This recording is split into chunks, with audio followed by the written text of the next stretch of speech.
Stories of feral children are as old as time itself. In texts dating back to Roman mythology, one can find accounts of children being abandoned or raised by animals. The first reported feral children on record were twin brothers, left to die in the wilderness around 750 BC. Legend says that a she-wolf protected and fed them until a shepherd found the boys and took them in, teaching them to tend flocks. But these children were more than the unwanted offspring of a poor peasant. They were of noble blood, the sons of a Vestal virgin and the god Mars. They had been abandoned on the banks of the river Tiber by order of King Amulius, who feared their claim to the throne. The brothers eventually learned of their past and restored their grandfather to his throne, then set out to build a city of their own in the area of the Seven Hills. One brother favoured the Palatine Hill, another the Aventine Hill. The disagreement ended in death. The living brother went on to found the city that would influence the course of Western history in all its facets, Rome. The two brothers were, of course, Romulus and Remus. Instances of abandoned children continued to appear all over the world. John of Liège, who spent most of his youth alone in a Belgian forest. Victor of Aveyron was found naked and mute in France. Dina Sanichar, the wolf boy of India, who many believe was the inspiration behind Kipling's beloved Mowgli. Little of fact is known about any of these children. Their real stories are lost somewhere in the wilderness. But perhaps the most perplexing case of all is that of Kaspar Hauser, the lost boy who may have been a prince, an impostor, or just an unfortunate soul abandoned to a cruel fate.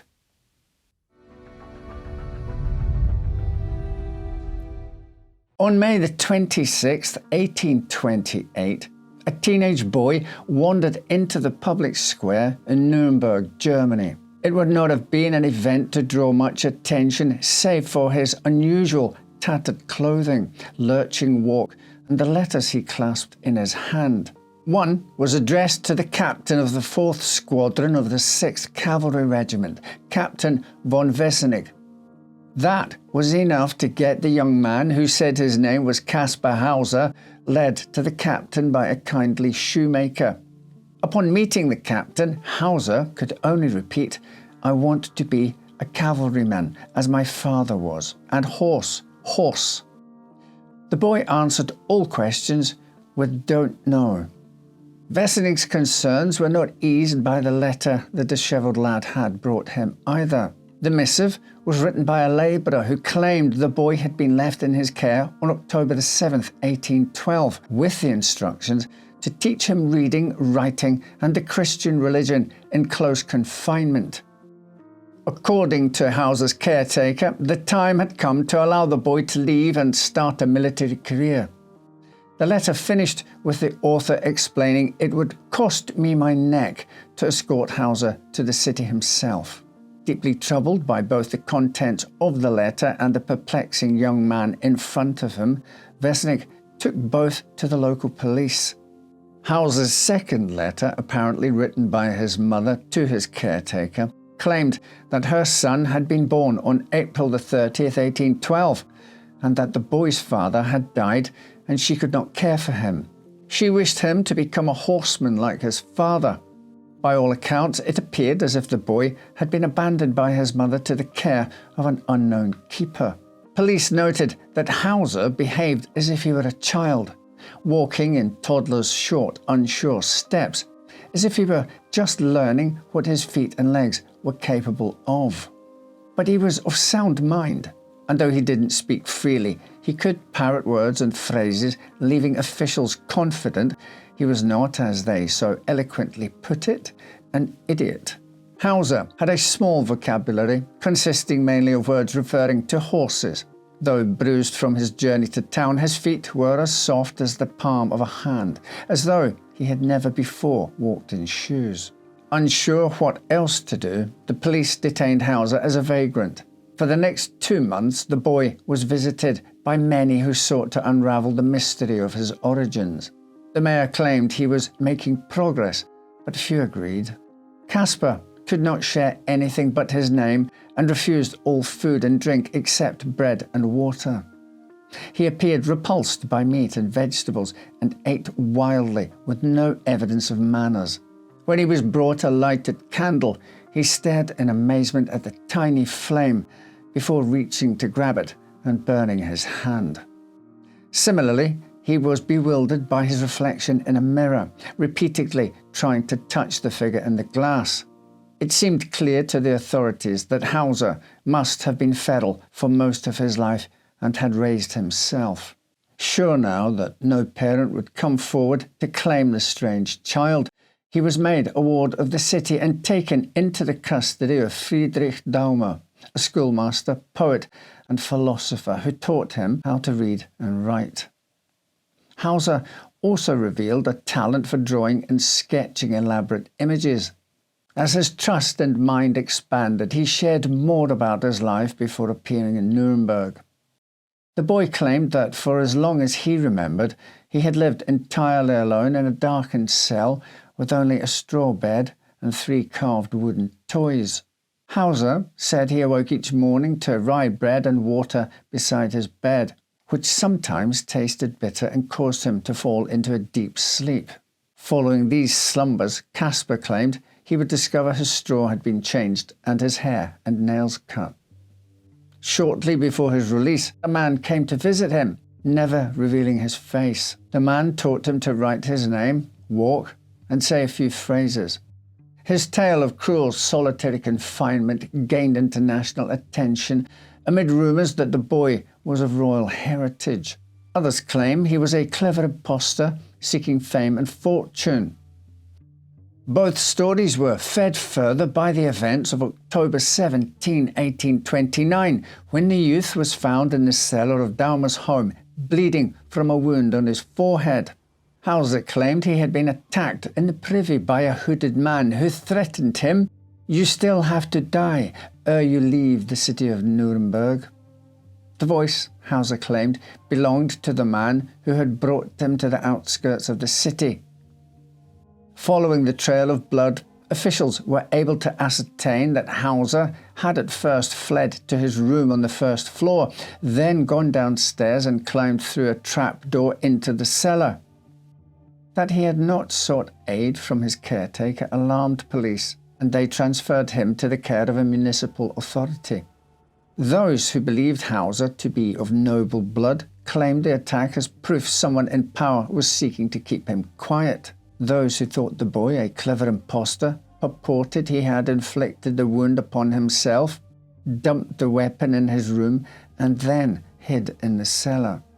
Now living with a local authority, Kaspar was still not free from strange injuries.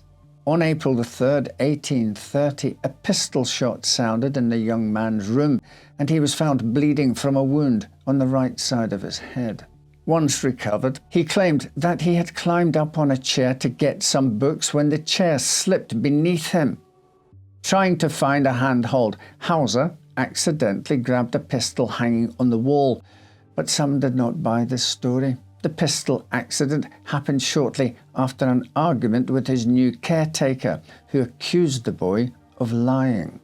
Eerily, this report matched one given by Daumer, who had also claimed to have charged Hauser of being untruthful with him just before he was attacked by the hooded stranger.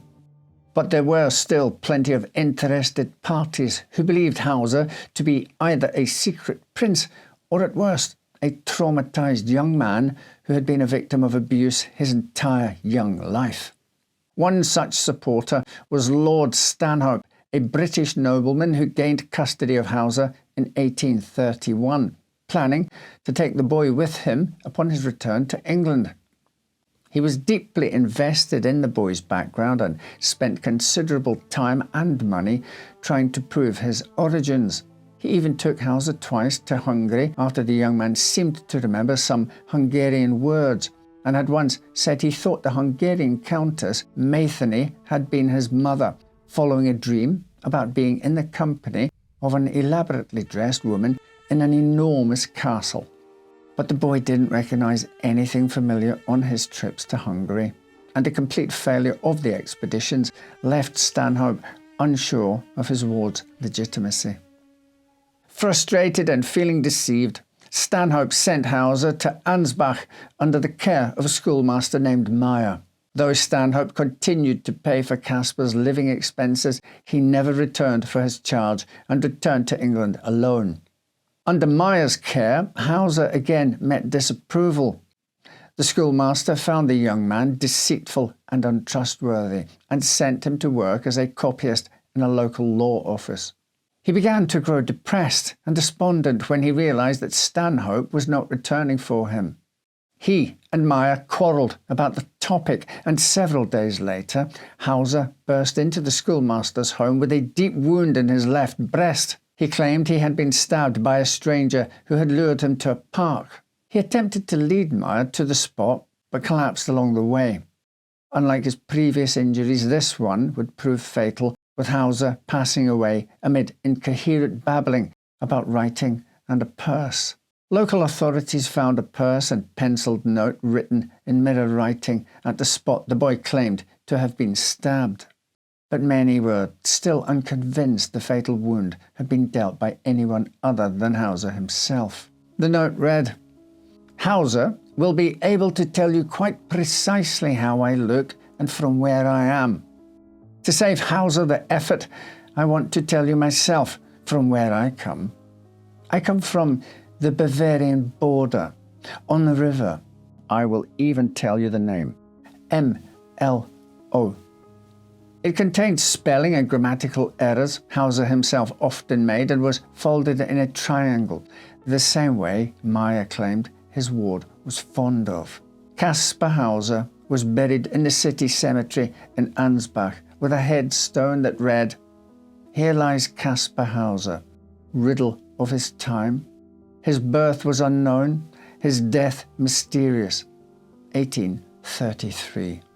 And though Kaspar himself had been laid to rest, theories about him were not.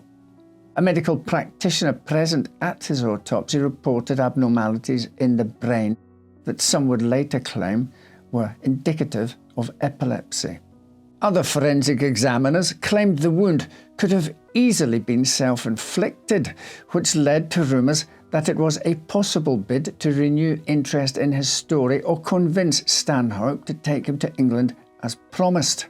As to his origins, there were plenty of theories that gained traction. One of the most popular was that Kaspar Hauser was the hereditary Prince of Baden, who had been born in September of 1812 and died just a month later. Supporters of the Baden theory claim that the prince had been switched with another infant who died, while the actual prince emerged 16 years later in the form of Kaspar Hauser. If that were true, Hauser's birth parents were Charles, Grand Duke of Baden, and Stephanie de Beauharnais, adopted daughter and cousin by marriage of Napoleon. Theorists propose that the Countess of Hochberg kidnapped the infant prince in fear he could challenge the succession of her son, Leopold. Hauser's murder, they claimed, was an effort to suppress his true identity. This theory was refuted through official documents presented in the 1870s, including proof of the prince's emergency baptism, autopsy, burial, and letters from the Grand Duke's mother. She gave detailed accounts of being present throughout the entirety of the child's birth, illness, and death. The DNA analysis conducted in the late 1990s, yes, the theory persisted that long, finally proved once and for all that bloodstains from Kaspar's clothing did not match that of any living maternal relatives of Stephanie de Beauharnais. Kaspar Hauser was not the Prince of Baden. Was he perhaps then a dedicated and clever swindler? Many think so. Supporters of this theory point to the evidence that the letters Hauser carried into Nuremberg and the mirror note found in the park where he was stabbed were all reported to match his own handwriting. Then there was the suspicious way in which Hauser continued to seem to fall victim to accidents and injuries immediately following arguments about the integrity of his story. Others point to how quickly he was able to learn to speak, write and socialise for a man who supposedly lived his life entirely in solitary confinement. Other feral children have never replicated such a remarkable feat. Similarly, Kaspar suffered none of the physical ailments seen in others who have endured such conditions. His skin was not noticeably pale. He did not have rickets from a lack of vitamin D, and he seemed, from the very start, far more mentally stable than one would expect of a child raised in total isolation. The mystery of Kaspar Hauser inspired works from author Herman Melville, poet Paul Verlaine, playwright Peter Handke, and dozens of others. In 1974, German filmmaker Werner Herzog turned Kaspar's story into a feature film, The Enigma of Kaspar Hauser. His story even gave name to an experiment in which a non-human animal is reared in isolation from members of its own species to determine innate behaviours. If Kaspar's tale of severe neglect is accurate, his story is one of great tragedy and cruelty inflicted by nearly every caretaker he knew in his short life.